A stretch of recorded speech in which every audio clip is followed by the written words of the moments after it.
भगवान राम भगवान विष्णु जी के 7वें अवतार थे, जिनका जन्म त्रेता युग में अयोध्या के राजा दशरथ और रानी कौशल्या के घर हुआ था। श्री राम इक्ष्वाकु वंश से संबंधित हैं, जिसे राजा इक्ष्वाकु, जो भगवान सूर्य के पुत्र थे, उनके द्वारा स्थापित किया गया था। इसी वजह से रामचंद्र जी को सूर्यवंशी राजा कहा जाता है। श्री रामचंद्र जी हिंदू महाकाव्य रामायण के मुख्य पात्र हैं और हिंदू धर्म के एक प्रमुख देवता हैं। विशेष रूप से वैष्णव परंपरा के मानने वालों के लिए वह महत्वपूर्ण है। एक शाही परिवार में जन्मे भगवान राम के जीवन को अप्रत्याशित परिस्थितियों जैसे 14 साल के वनवास और कई नैतिक दुविधाओं और नैतिक सवालों से आजीवन चुनौती का सामना करना पड़ा।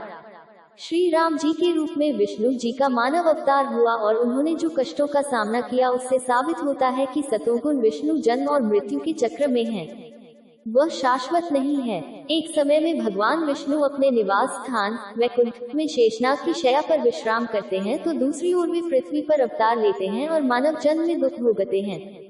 श्रीमद् देवी भागवत, दुर्गा पुराण और शिव महापुराण इस बात का प्रमाण देते हैं कि ब्रह्मा विष्णु शिव जन्म और पुनर्जन्म के चक्र में हैं।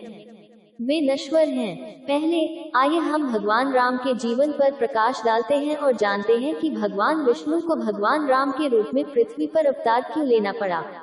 नारद मुनि का भगवान विष्णु को श्राप देना। एक बार ऋषि नारद जी ने घोर तपस्या की और उन्हें घमंड हो गया कि उन्होंने विषय विकारों पर विजय प्राप्त कर ली है।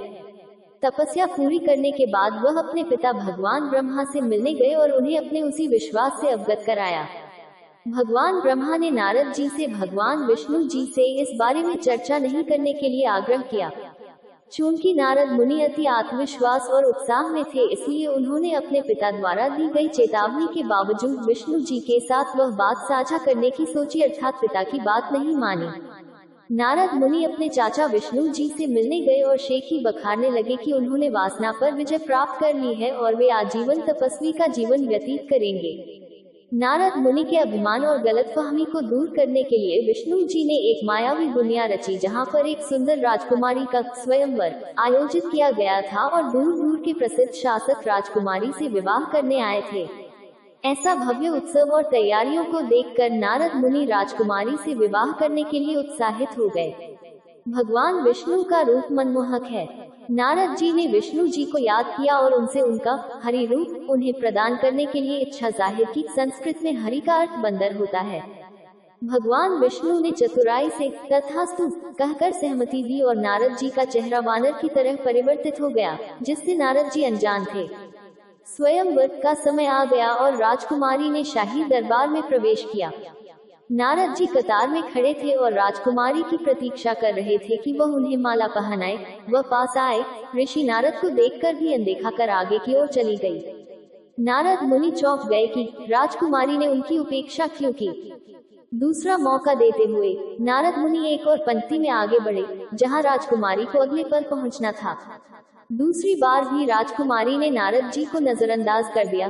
तब उनके पास खड़े किसी व्यक्ति ने नारद जी के बंदर रूप का मजाक उड़ाया, जिससे नारद मुनि नाराज हो गए।